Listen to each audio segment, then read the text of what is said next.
good news naman sa ating mga kababayang lolo't lola dahil hindi nyo na po kailangang magpakita ng purchase booklets para mabigyan ng 20% discount sa inyong mga gamot.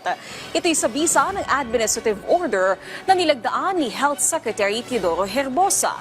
Giit ng kalihim, bilang isang senior citizen, alam niya kung gaano kahirap na palaging magdala ng booklet.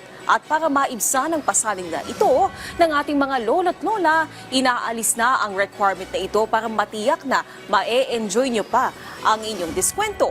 Ang naging hakbang na ito ng DOH ay ikinalugot ng ilang mambabatas tulad ni Albay Representative Joey Salceda na tumatayo din na chair ng House ng Ways and Means Committee.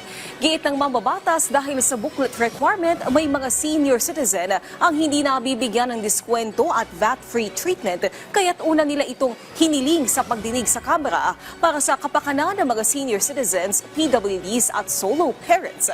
Ayon naman kay United Senior Citizens Party List Representative Milagros Aquino Magsaysay, isa itong maagang pamasko sa higit 12 milyong Filipino seniors.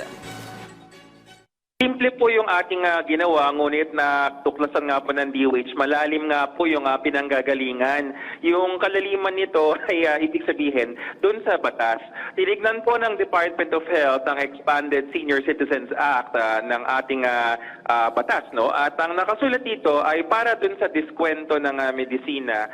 Ang talagang gusto ng batas is kapag ikaw ay senior citizen na, mabigyan ka ng diskwento na 20%. At ganang pagtinignan natin lahat, binasa ng mga abogado ng DOH yung batas, simple lamang po dapat ang requirement. Una ay may patunay na ang isa pong pasyente ay senior na nga at yan po ay nakukuha sa kanyang identification card na meron namang senior card or kahit nga hindi senior card nakalagay sa batas, basta ID, kahit pasaporte, basta may birthday no, na makita yung edad niya. Tapos, ikalawa is yung reseta dahil siyempre naman ito ay gamot, kahit naman ikaw ay hindi senior, kailangan may reseta lalo na sa mga antibiotic at yung mga iba pang klaseng gamot na medyo kailangan talagang binabantayan ng doktor.